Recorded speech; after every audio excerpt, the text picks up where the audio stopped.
გიდებს გვევალება სავალდებულოა ჩვენთვის არა მარტო თბილისში ჩვენს ქვეყანაში არსებული ყველა მონუმენტის ძეგლის ქვა იქნება დადებული სტელა თუ ასე შემდეგ მათ შესახებ ინფორმაციის მიღება იმიტომ რომ ჩვენი სტუმრების განსაკუთრებული ინტერესის ობიექტია ისევე როგორც ჩვენი როცა უცხო ქვეყანაში მივდივართ ხო ყოველთვის გვაინტერესებს ესა თუ ის მონუმენტი რატოა დადგმული რას ეძღვნება და ასე შემდეგ ეხლა გვერდზე თქვენს შეკითხვას რაც შეეხება თბილისის ძეგლები მარტო თბილისზე ვისაუბრებ ამ შემთხვევაში 205 ძეგლის შესახებ გვაქვს ინფორმაცია 205 ძეგლის შესახებ რომელიც თბილისში დგას აქედან 26 არის აღებული ანუ აღებაში რას გულისხმობთ ზოგი მოპარულია დაკარგულია მაგალითად დაკარგვაზე მახსენდება გოგოლის ბიუსტი რომელიც იდგა 9 აპრილის ბაღში, მაშინდელი ალექსანდროვის ბაღში.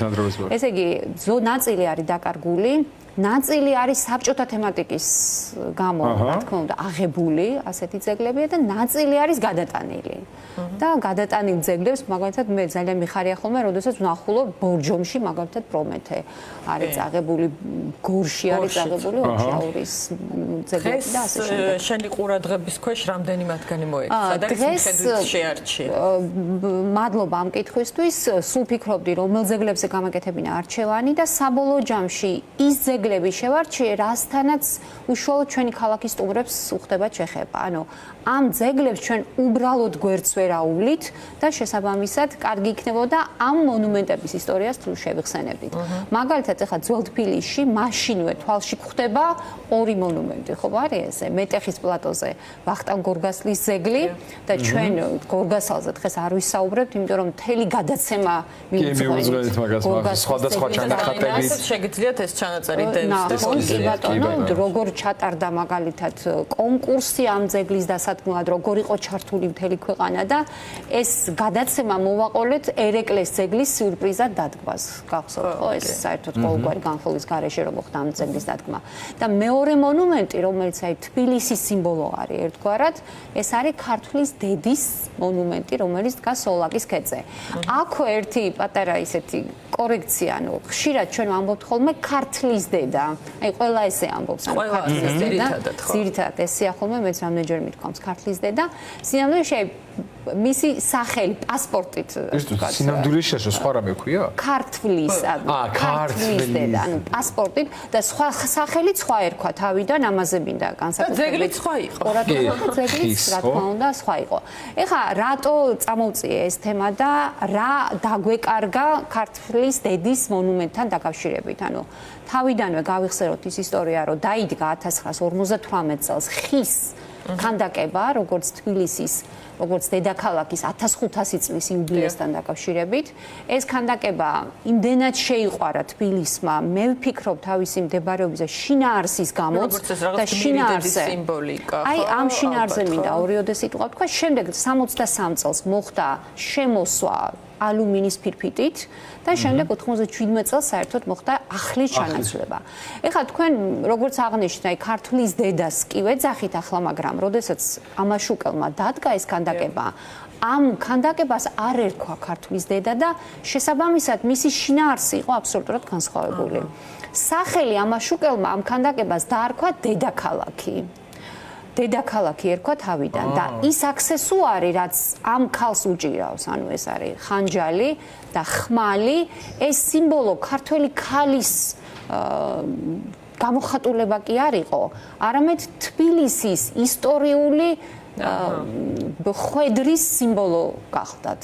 ანუ თბილისის ისტორიულ ხვედრში რას გულისხმობთ? გამუდმებული ომები და მტრები, მოგეხსენებათ, რომ თბილისი მინიმუმ 26 ჯერ არის მიწასთან გასწორებული, ხო ესეა და ამიტომ მუდმივი ბრძოლის სიმბოლო. ანუ ვერ დავდეთ ხმალი ამ ქვევით, ანუ ამას ნიშნავს და თასი კიდე სტუმრის სიმბოლო, ანუ მოყვრად მოსული სტუმრების სიმბოლო და ჩვენ ვიცით, რომ თბილისი არის მულტიკულტურული ქალაქი. კულტურათა შეხვედრის ადგილია და არა არევის, მე ძალიან მიყვარს ამაზე საუბარი. ყველა თვითმყოფადად არის ჩვენს ქალაქში და სწორედ აი დედაქალაქის სიმბოლო იყო. ეს ქანდაკება და არა ქართველი ქალის ხასიათის გამოხატულება, როგორც ახლა ამბობენ. ზოგადად ასეთი ტიპის ძეგლები იმ პერიოდში, თქვათ, საბჭოთა კავშირის დედაქალაქებში, ეხა იმ პერიოდში რაღაცა თითქოს ერთმანეთის მოყოლებით. რა თქმა უნდა, ეხა ქართლის დედა რუსეთშიც დგას, იგივე ერევანშიც და ასე შემდეგ. კი ბატონო, ეხა ქართლის დედა არ იყო მხოლოდ ჩვენი, ის უბრალოდ ამაშუკელმა ჩადობწყინვალე აზრი, რომელიც აი სახელის გადარქმევით შეიცვალა. მე მაგალითად ყოველთვის განსაკუთრებით როცა შიდა ტურებს ვატარებ, აი მის საწყის შინაარს, რაც იყო ჩადებული, აუცილებლად ვახსენებ ხოლმე.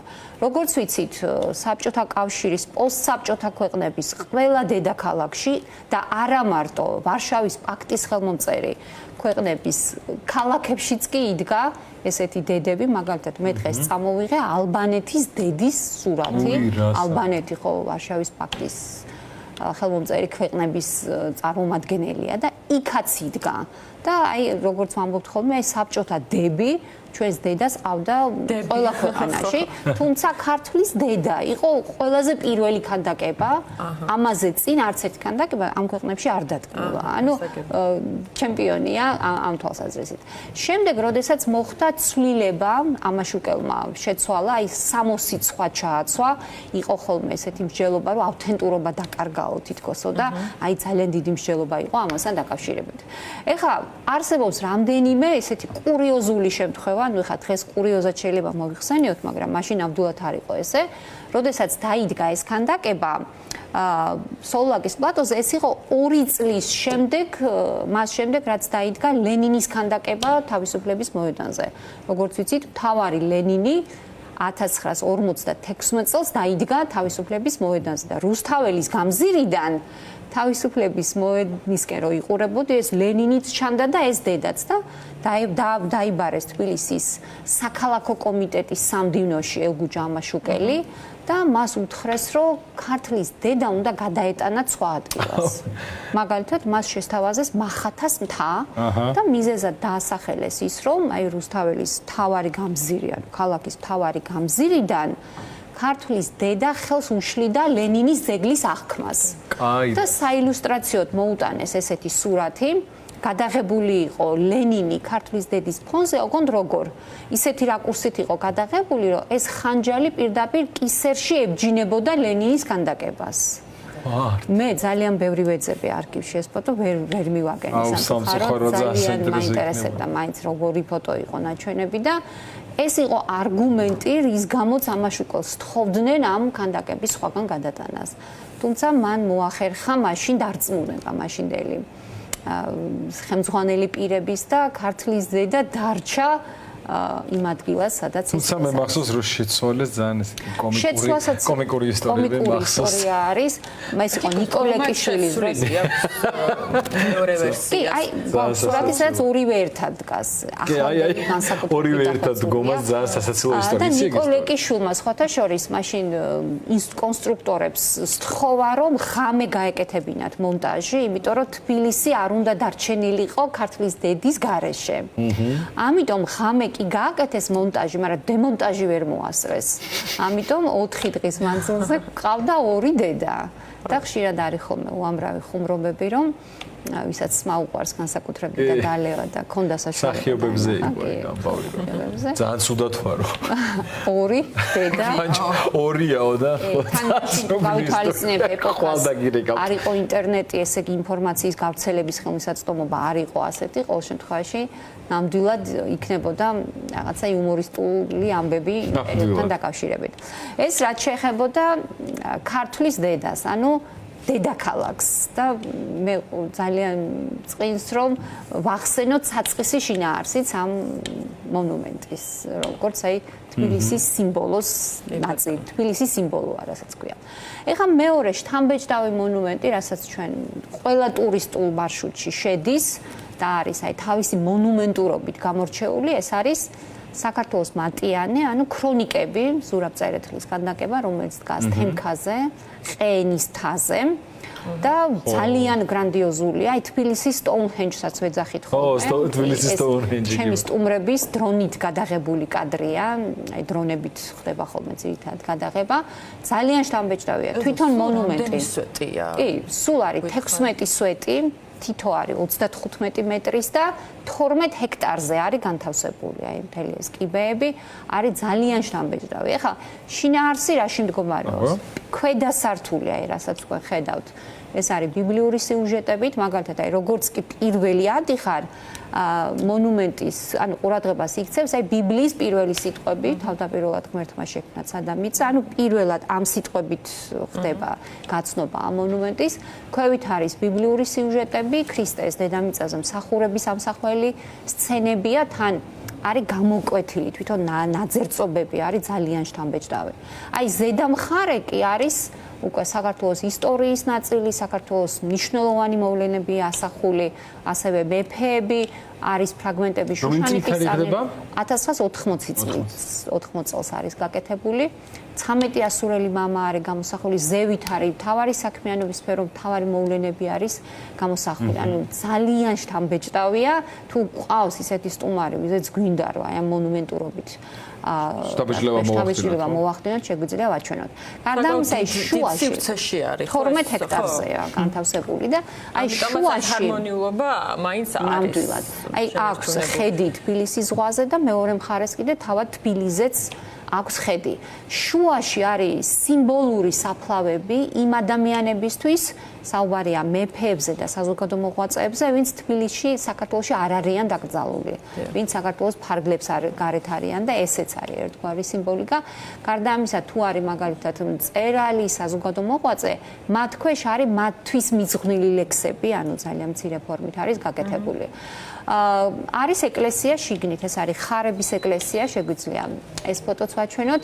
ეს ეკლესია ხა მიუხედავად იმისა, რომ ახალია, ფასადი შესასვლელი არის ძალიან შთამბეჭდავი, იმიტომ რომ იქ არის გამოძერწილი 8 ყველაზე ცნობილი ტაძარი ჩვენი ქვეყნის. არის სვეტიცხოველი, ჯვარი, გელათი, ბაგრატი, ანანურის ტაძარია, გრემი, ალავერდი და მაღალანთ ეკლესია, აი კასპიის მე-12 საუკუნის. ანუ თქოს ისტორიას ინახავს და ასახავს. კი, და მე ტურისტებისთვისაც არის საინტერესო, იმით რომ იხსენებენ, აი სად იყვნენ და კიდევ ერთხელ რაღაცა რეზუმეს ვახდენთ ხოლმე, თუ არის მაგალითად ჩვენი მარშრუტის დასასრულს. აი ანტიკური კოლონებით დგას ანტიკური კოლონებით არის შესასვლელში. კი ბატონო, აი მე ვიცი რომ კავშირებსაც ალბათ ეს კიდევ რა თქმა უნდა, ძალიან დიდი ნაწილი აი თბილისის ტურებს რო ვატარებ, დაახლოებით ხვდები ჩვენი მოქალაქეები სად არიან ნამყოფი და ვიცი რომ ძალიან დიდ ნაწილს ჩვენი მოქალაქეების ეს მონუმენტი არ აქვს ნანახი. ამიტომ ჩემი რეკომენდაცია ხა ვისაც შეიძლება ბევრს არ უყვარს ესეთი მონუმენტური არქიტექტურა, მაგრამ აუცილებლად სანახავი ადგილია. გარდა ამისა, მესამე მონუმენტი, რაზეც მინდა ყურადღება გავამახვილო, ეს არის პირველი ძეგლი, რასაც თბილისში ჩამოფრენილი, ანუ აეროპორტით შემოსული ადამიანი ნახულობს. ესეც არის ისე ვაგრძელებთ ზურაბ წერეთლის თემას, ზურაბ წერეთლის მიერ გაკეთებული მონუმენტია, რომელიც ზედ აეროპორტის გზაზე დგას, რომელსაც ქვია ადამიანი და მზე. ეხლა ამ მონუმენტთან დაკავშირებით ალბათ აუცილებლად გექნებათ გაგონილი უამრავი ისტორია. მაგალითად, მისი სხვა სახელიც მზე ჩრდილოეთიდან აღმოდის, გახსოვთ ხო, ამაზე იყო საუბარი. ნუ რამ გამოიწვია ახლა ამ სახელის დარქმევა? მიზეზი იყო ის, რომ აი რაკურსი არის ჩრდილოეთისკენ, ადამიანი და მზე მიმართული არის ჩრდილოეთისკენ და ნუ ხა შეიძლება ამას რაღაცა ის მქონდა შესაძლებელია ვთქვათ ისეთი იდეოლოგიური დატვირთვაც, მაგრამ ავტორს არ დაუდასტურებია. ავტორს არ დაუდასტურებია და საავტომობილო გზის თემაც არის, რა თქმა უნდა, ყურადღება მისაქცევი, იმიტომ რომ თუ მაგალითად მზეს მიმართავდნენ აღმოსავლეთისკენ, მაშინ თბილისიდან წასული მგზავრისთვის იქნებოდა ზურგით ეს ქანდაკება. და შექმნიდა რაღაცა დისკომფორტსავით. ამიტომ პირით არის გზატკეცილისკენ და გამოვიდა რომ მზე და ადამიანი იყურება ჩრდილოეთისკენ. რამაც გამოიწვია ეს ერთგვარი კრიტიკა და რაღაცა ამ ძეგლის დაკნინება, ასე ვთქვათ. თლიანად სტელა, ნუ რაც დადგმის მომენტი, კი წერეთელს უყვარს შთამბეჭდავი და მონუმენტური ქანდაკებები, არის თვითონ სინამდვილეში ხარ ასე ზღნება.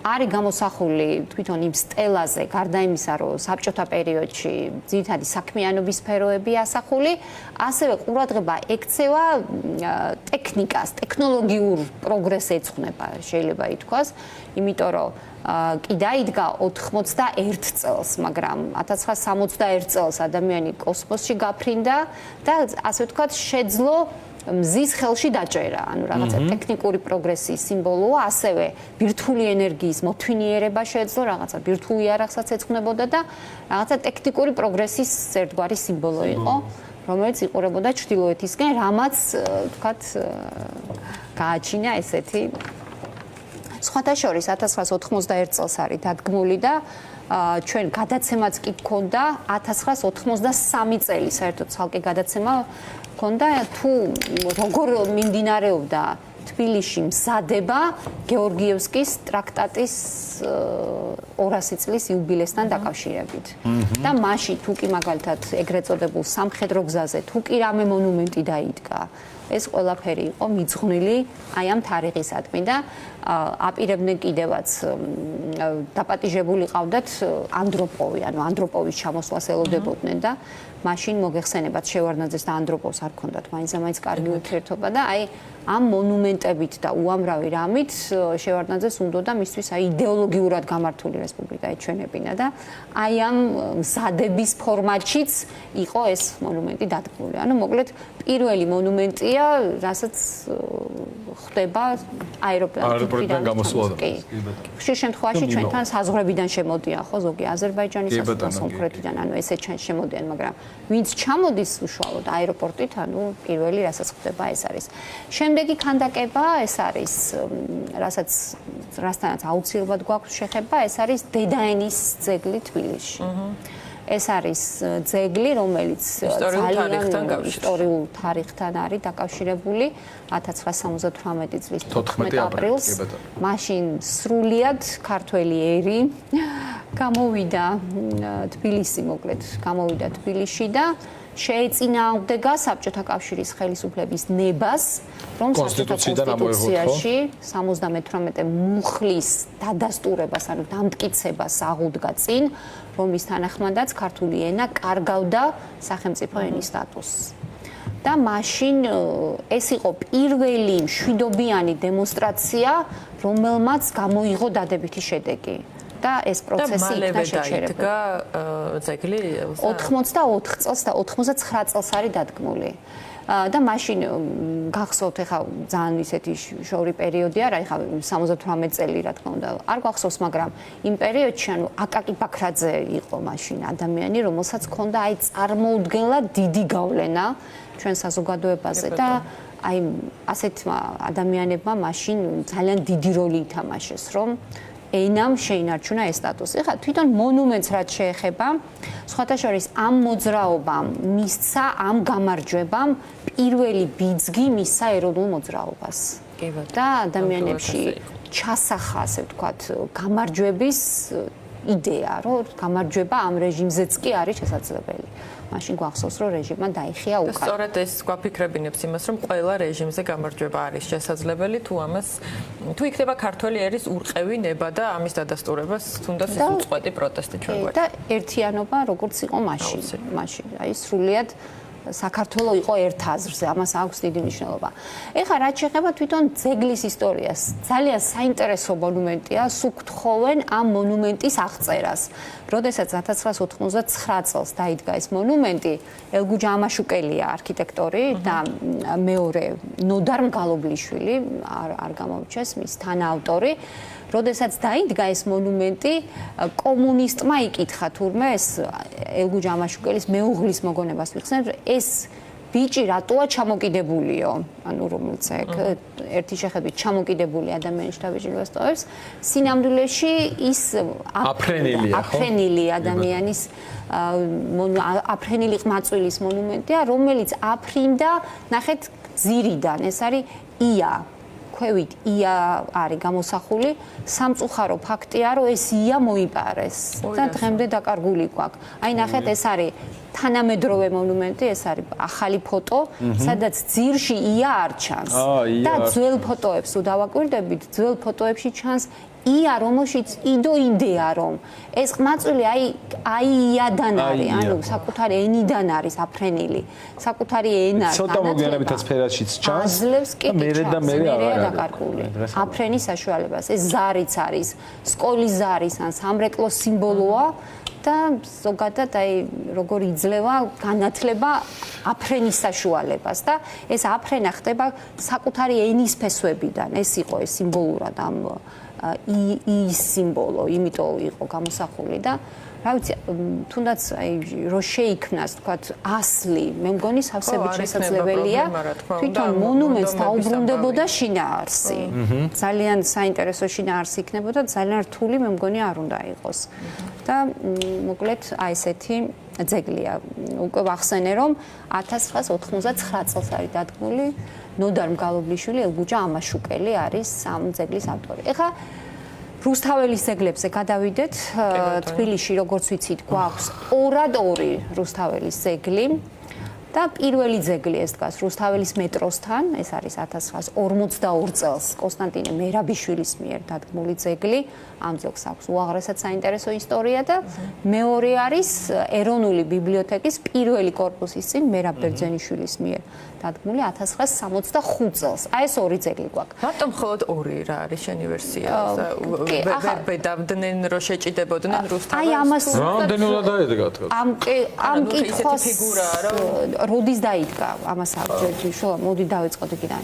1942 წელს კი დაიდგა, მაგრამ 36 წლიდან მიმდინარეობდა პროექტის შედგენა, სუცხრა პროექტი იყო შედგენილი და მე მაქვს საკითხული, წავიკითხე ეკატერინე გაბაშვილის აღფრთოვანება, რომ ვაიმე როგორც იქნა დგამთ ძეგლსო, იმიტომ რომ მთელი 100 წლის მანძილზე მანამდე თბილისში აი ამ საზოგადო მოღვაწეებს ჰქონდათ მცდელობა ქალაქში დადგმულიყო რუსთაველის ძეგლი. ანუ მთელი 100 წელი მცდელობა იყო სულთად არაფრის მომცემი, მაგალითად საიდან დაიწყო? გრიგოლ ორბელიანმა, მელიქიშვილმა და კიდევ იმ თაობის საზოგადო მოღვაწეებმა პირველად თხოვნით მიმართეს მიხეილ ვორონცოვს და სთხოვეს, რომ რაღაცა თანხების გამოყოფა რუსთაველის ძეგლის დადგმისთვის და მაშინ ვორონცოვი იყო თანახმა, ძალიან მოხარულიც კი იყო ამ ძეგლის დადგმის და შეიქმნა კიდევაც კომიტეტი და აი ამ დროს, როცა უკვე სამზადისში იყვნენ, ეს ძეგლი უკვე თანამდებობიდან შეცვალეს, ანუ სხვაგან გადაიყვანეს და იდეა ჩავარდა. და მეორე ესეთი გაფართხალება, ალბათ ესე დავარქმევდი, იყო 1888 წელს. როდესაც გამოიცა გიორგი ქართველიშვილის აკადემიური გამოცემა, ეს არის ბრწყინვალე გამოცემა, მაშინ გიორგი ქართველიშვილმა მეცენატმა დააფინანსა ვეფხისტყაოსნის ტექსტის დამდგენი კომისია. ვეფხისტყაოსნის ტექსტი იქნა 20 თარგმანი იქნა, ერთმანეთს 20 ხელნაწერი იქნა შეჯერებული და საბოლოო ტექსტზე შეჯერდნენ, იმიტომ რომ ვეფხისტყაოსნის წინააღმდეგ იყო გამართული ინტელექტუალური ომი, ვისაც არ ეზარებოდა ყველა ამატებდა სტროფებს, ანუ საბოლოოდ იყო გაუგებარი რა დაწერა ამ ადამიანმა საერთო ჯამში და მოკლედ ამ კომისიამ დაადგინა ტექსტი და გამოიცა ბრწყინვალე თარგმანი, აი ზიჩის ილუსტრაციებით.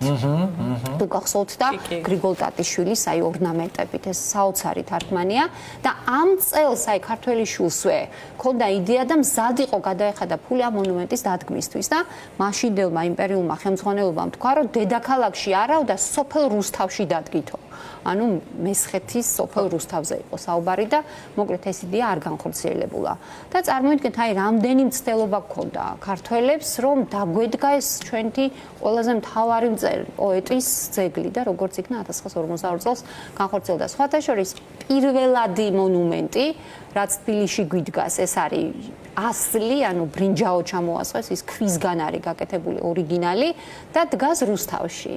მე ძალიან მომწონს და ყოველთვის რომ ჩავდივარ რუსთავში, ვცდილობ ყურადღებიდან არ გამომჩეს ეს მონუმენტი და ბოლო დრო რო არ გაგვექცეს, ეს არის ვეფხისა და მოყმის მონუმენტი, რომელიც აი ყველა ჩვენი სტუმრის ინტერესის ობიექტია, აი სულ აინტერესებთ აი რა. ასევე ელგუჯა ამაშუკელი. ასევე ელგუჯა ამაშუკელის.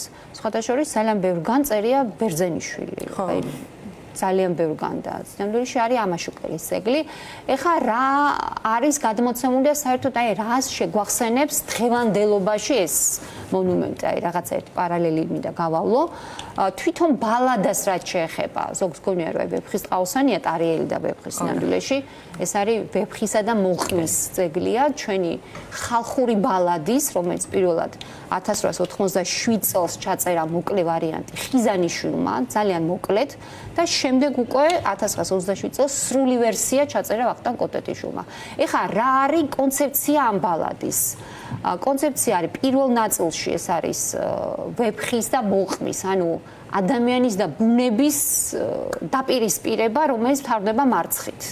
ესეა ხოლმე ხა. ამის ფილოსოფიურ გაშლას მე ვერ დავიწყებ, ხა ჩემი კომპეტენცია არ არის საკმარისი და ბალადის მეორე ნაწილი არის დედის გოდება და მტრის დედის ძიება. ესე იგი, რამხელა ღრმა აზრია ჩადებული, აი გვიბიძგებს ადამიანობისკენ რა გაგებით, რომ რა გითხრა ამ ბალადამ, რომ მტერსაც ყავს დედა. ანუ რაღაცნაირად უნდა ავმაყდეთ, ხო? აი შეიყვარე მტერი შენიო ქრისტე რო გვეუბნება. და დღეს ახლა რა შეგვიძლია რაღაც გვახსენებს ეს მონუმენტი, აი ამ სიძულვილით სავსე საზოგადოებაში, რომ საერთოდ ყველა ჩვენი უბედურების პრობლემად მე განათლებას ვასახელებ, ანუ განათლების, არასაკმარის განათლებას ვასახელებ. იგივე თუნდაც ვეფხის ტყაოსანი, ვეფხი და მოყმე, ჩვენ ხო სკოლაში ნასწავლი გვაქვს, მაგრამ კონსპექტებით მიღებული განათლებამ ანტიპის განათლება არაფერი არ მოგცა საბოლოოდ. ანუ რაღაცა რო დავიზეპირეთ, იმან ჩვენ უკეთესი ადამიანები ვერ გავხდა და ამიტომ აი დღეს რას ვხედავთ ხოლმე იგივე სოციალურ ქსელებში, როგორც კი არ მოგწონს ადამიანები მტერზე უკვე აღარ არის საუბარი, ეს ძალიან მაღალი ამბავია. ისევ ლანძღავთ. ისე ხდება ამ ადამიანების მიწასთან გასწორება, რომ გვავიწყდება, რომ იმასაც ყავს დედა. ანუ საიდან გვაქვს ეს ბალადა, ხო, როდიდან გვაქვს? ჩვენ რომ გააზრებულად გვესწავლა, ეხლა ასეთი მასშტაბის ნაწარმოებები, გონია რომ რაღაცა უკეთესი ადამიანები უნდა ყოფილიყავით წესით. ამიტომ უცხოელების ნაცვლად, აი ჩვენ რომ ჩაუვლით ამ მონუმენტს და არათუ ხშირად გავიხსენოთ, რომ სხვებსაც ყავთ დედები და ცოტა მეტად ლოიალურები ვიყოთ და რომ გავიხსენოთ ამისათვის საჭირო რომ ვიცოდეთ მისი შინაარსი და მადლობა შენ რომ ეს შინაარსი და აზრი მოგაქვს ხოლმე ყოველ სამშაბათს ჩვენამდელზე. კი ბატონო, დანარჩენ ძეგლებზე უკვე სხვა გადაცემებში ვისაუბრებთ. მე ვფიქრობ, რომ თუ შენს პირვანდელ სიტყვას დაუჯერებთ, რომ 215 ძეგლია ეს სეზონი მე მგონი არ გეყოფა და ჩვენ თან მნიშვნელოვანს რო ხაზი გავუსვა ისტორიას, მართლა ერთი უნიშნელო ძეგლიდან შეიძლება იმხელა ისტორიული აღმონარიდის, რა ვიცი. ყველა ძეგლს ისტორია აქვს. იმ ადამიანების სახელი და გვარებიც უნდა ვიცოდეთ, ვინც შექმნა ზოგადად ის გარემო, ის ლანდშაფტი აუცილებლად. ის კონკრეტული ძეგლები, რომელზეც ჩვენ საუბრობთ და რაც მანქანით რო გადავადგილდებით ან ფეხით არ აქვს აწერები აბსოლუტურ უმეტესობას ჩვენი მონუმენტების. ინფორმაციასაც არ გადმოსცემს, ხო, არაფერი ამ შემთხვევაში. დელზე ძალიან დიდი მადლობა. როგორც ყოველთვის ძალიან საინტერესო იყო და რა თქმა უნდა, ისევ დიდი სიამოვნებით და მოუთმენლად დაველოდებით, როდის გავა ერთი კვირა რომ შენ შევხვდეთ. ძალიან დიდი მადლობა. ჩვენ რამდენიმე წუთიანი რეკლამაზე გავიდეთ, ხო? და დაგიბრუნდებით სულ ცოტა ხანში.